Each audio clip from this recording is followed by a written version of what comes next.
پردے کے بارے میں ایمان افروز ایک سچا واقعہ۔ پردے کے بارے میں ایک ایمان افروز واقعہ۔ لبنان کی مشہور و معروف گلوکارہ نہار فتوح گانا گانے سے توبہ کر کے باپردہ رہنے لگی اور بقیہ زندگی شریعت مطہرہ کے مطابق گزارنے کا عہد کیا۔ یہ واقعہ اس وقت پیش آیا جب نہار فتوح کی 17 سالہ بیٹی ہفتہ کو اسکول سے صرف اس وجہ سے نکال دیا گیا کہ وہ حجاب اوڑھ کر اسکول آتی تھی۔ اس کو تعلیمی سال کے اختتام سے 3 ماہ قبل اسکول سے نکال دیا گیا۔ ہفتہ کی والدہ نے اسکول کے پرنسپل کی منت سماجت کی کہ میری بیٹی کو مزید 3 مہینے پڑھنے کی اجازت دی جائے تاکہ اس کا تعلیمی سال مکمل ہو جائے ورنہ سال ضائع ہو جائے گا، لیکن اسکول پرنسپل نے ماننے سے انکار کر دیا۔ جب نہار فتوح پرنسپل کو قائل کرنے میں ناکام ہوئی تو اس نے اپنی بیٹی سے یہ بات منوانے کی کوشش کی کہ 3 مہینے بعد پردہ کرنا شروع کر دینا تاکہ تمہارا تعلیمی سال ضائع نہ ہو جائے، لیکن ہفتہ نے اپنی ماں کو یہ کہہ کر پردہ ترک کرنے سے انکار کر دیا۔ ترجمہ: امی جان، آپ ہی نے تو میرے اندر دینی شعور پیدا کیا اور نماز پڑھنے پر ابھارا۔ یہ تعلیم آپ مجھے اس وقت دیتی تھیں جب آپ سینما اور ٹیلی ویژن میں گانا بھی گاتی تھیں، اور آج آپ مجھے کو حجاب سے روک رہی ہیں۔ جب نہار فتوح نے اپنی بیٹی کی یہ باتیں سنی تو گانا گانے سے توبہ کر لی اور خود بھی باپردہ رہنے لگی اور بقیہ زندگی شریعت کے مطابق گزارنے کا عہد کر لیا۔ نہار فتوح لبنان کی مشہور و معروف گلوکارہ تھیں۔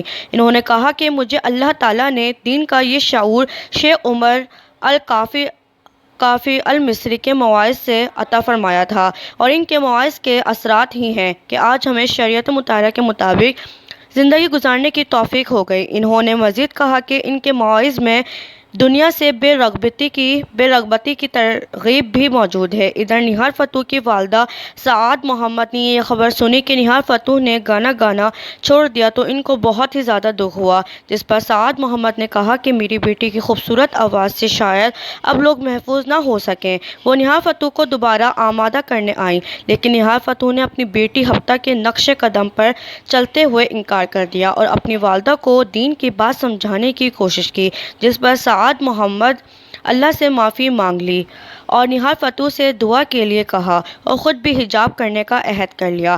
نہار فتوح نے کہا کہ یہ مشکل حالت ہمارے لیے اللہ تعالیٰ کی طرف سے ایک امتحان تھا، جس میں اللہ تعالیٰ نے ہمیں کامیاب فرما کر شریعت مطہرہ پر عمل کرنے کی عظمت سے نوازا۔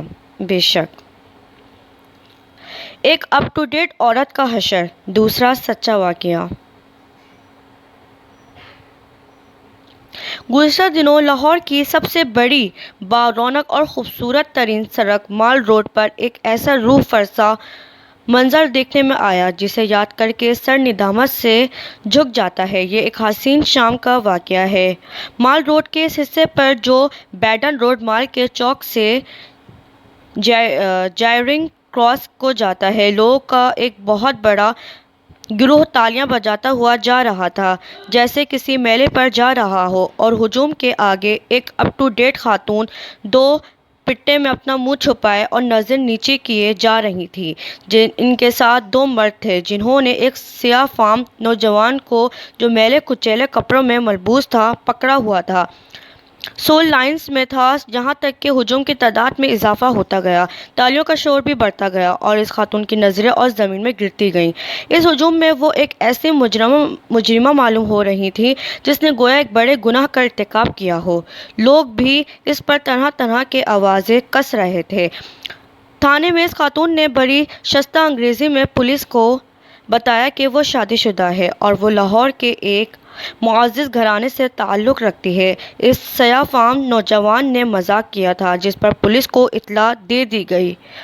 وہ انہیں اور اس نوجوان کو لے کر تھانے کی طرف چل پڑے۔ راستے میں لوگ تماشا دیکھنے کے لیے ساتھ ہو لیے اور شام کا پوری طرح لطف اٹھانے کے لیے انہوں نے واقعے کے بارے میں معلومات حاصل کیے بغیر مذکورہ خاتون کے ساتھ یہ شائستہ مذاق کیا اور خدا جانے کس خوشی میں تالیاں بجائیں۔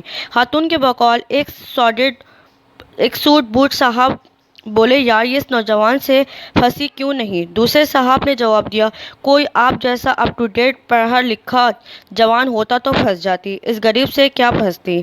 اس عورت نے پولیس کو بتایا، مجھے اس نوجوان سے کوئی شکایت نہیں، ایسے لوگوں کی کمی نہیں، میں تو سپاہیوں کو اس واقعے کی اطلاع دے کر اسے تنبیہ کرنا چاہتی تھی۔ مجھے افسوس تو اپنے بھائیوں پر ہے جنہوں نے بغیر کسی وجہ کے اپنی بہن کا مذاق اڑایا اور اس کا تماشا بنایا۔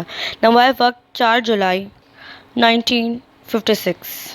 اگر آپ کو میری یہ ویڈیو اچھی لگی تو اس کو لائک کریں، شیئر کریں اور میرا چینل لازمی سبسکرائب کریں۔ شکریہ، السلام علیکم۔